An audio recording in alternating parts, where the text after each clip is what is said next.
So growing up in Myanmar is like a majority Buddhist country. For me growing up, I hear a lot of values coming from my grandma, but during high school, I kind of just pretty much realized or like made a decision that I'm gonna be atheist because yeah, just science just made more sense to me.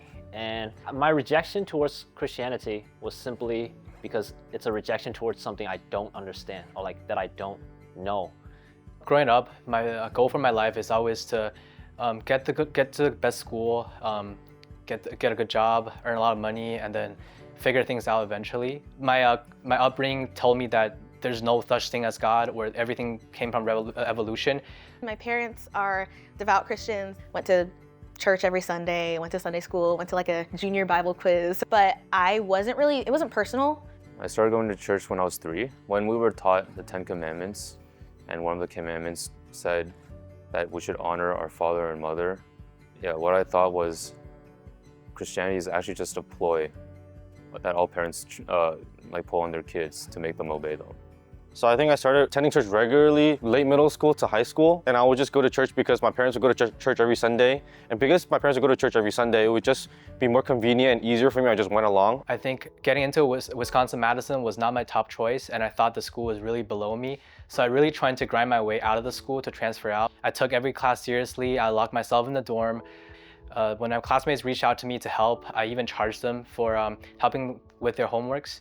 And I also thought that maybe doing extracurricular stuff would also help. So I went to a bunch of labs.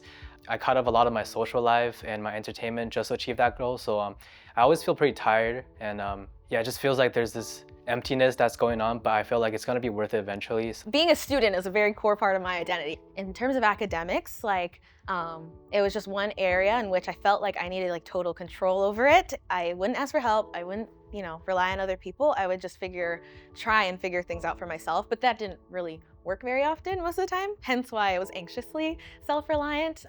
I think a good snapshot is that in high school, I consumed a lot of pornography, a lot of sexually immoral things that would kind of dehumanize women. Yeah, I just let myself become increasingly more and more, let's say, immoral. I had these weird misconceptions of biblical principles that I applied wrongly in my life to give excuses for my own sin. I really wanted to just go out drinking with my friends, and I rationalized it and said, drinking isn't a sin. Jesus turned water into wine. I can drink. And I'll take bits and pieces of the Bible that I didn't really understand because I never really read it in its context and in its truth, and I was never taught on it. And so I would take those and have a really warped understanding of what it's like to be a Christian. So my life, I just spent most of my college free time just doing what I want, basically. I would just spend it all on things that I find pleasuring to myself, like playing video games, just binging YouTube shorts and stuff like that. It was actually in my senior year of high school, so one of the things that popped into my mind was to go back to church. Yeah, so I started going back to my church's youth group, and yeah, I had a lot of fun. And I really missed the community. I thought, wow, this is something I'd like to have in college. So I came to college seeking to join a church. My mom was actually here at Welcome, which is Northwestern Orientation Week, and she came to church and she was like, oh, this is a good church, that you should go to this church. So out of obedience, I went. If I didn't believe it, then if I was waking up on Sunday morning at 10 a.m. when I could be sleeping in, then I'm the biggest fool if I really didn't believe in myself. So I think that kind of mentality brought me to a place where I wanted to engage with whether I really believed it or not. So I got connected with our church at Madison because I got in there my freshman year, and they're doing airport pickup.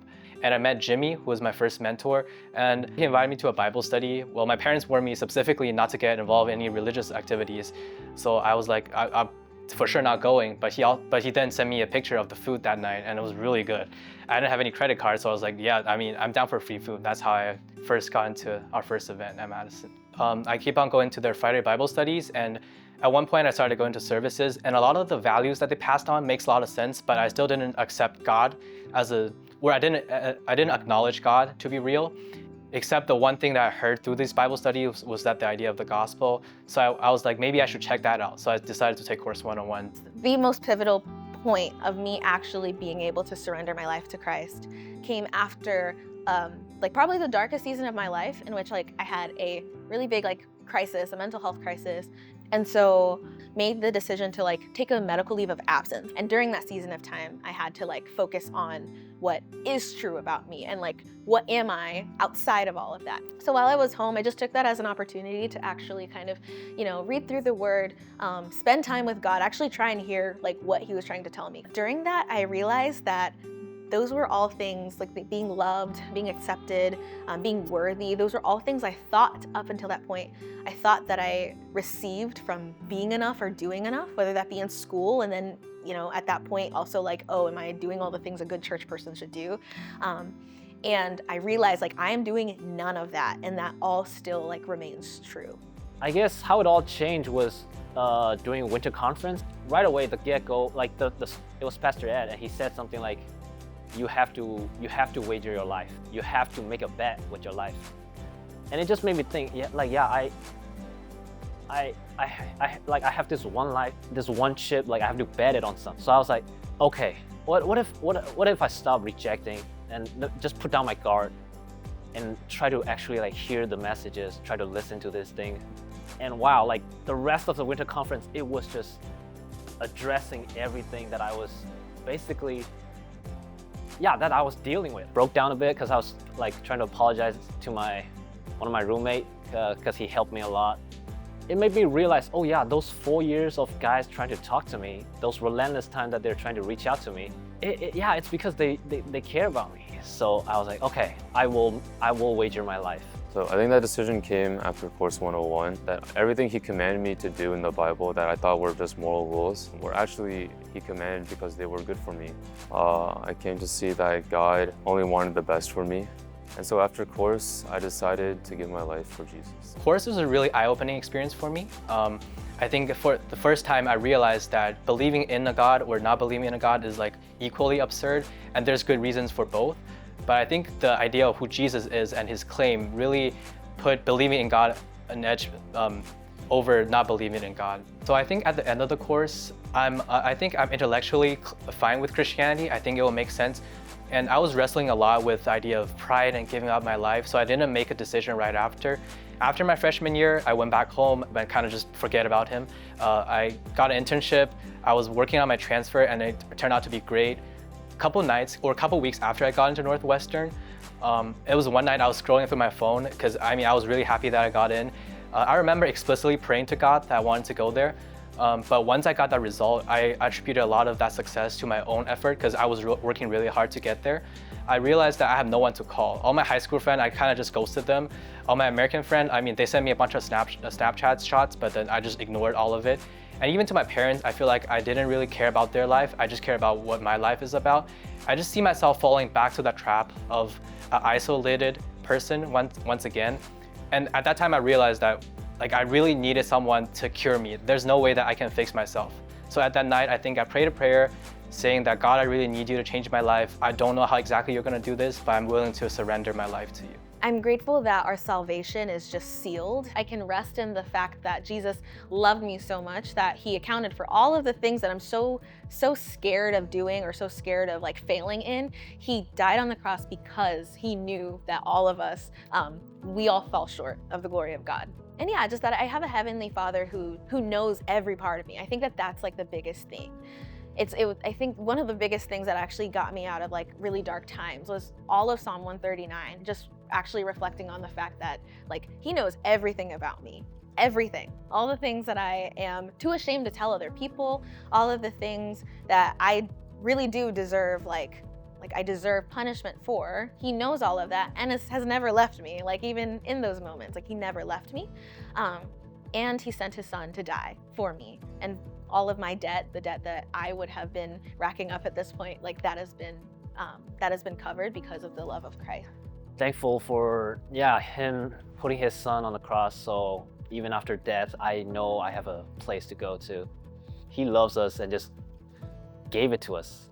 I love how just in our face it is and how not undeserving it is. There's a word for love for the undeserving, and it is called grace. So God has graced us. I'm thankful for a lot of things. One, my salvation, that even a sinner like me can be reconciled to God, even though I've rejected him so much. Two, the call to ministry, the joy that comes with serving Jesus. And then three, my sanctification, of walking in God's light and his righteousness. I'm grateful for all the mentors and friends I met along the way.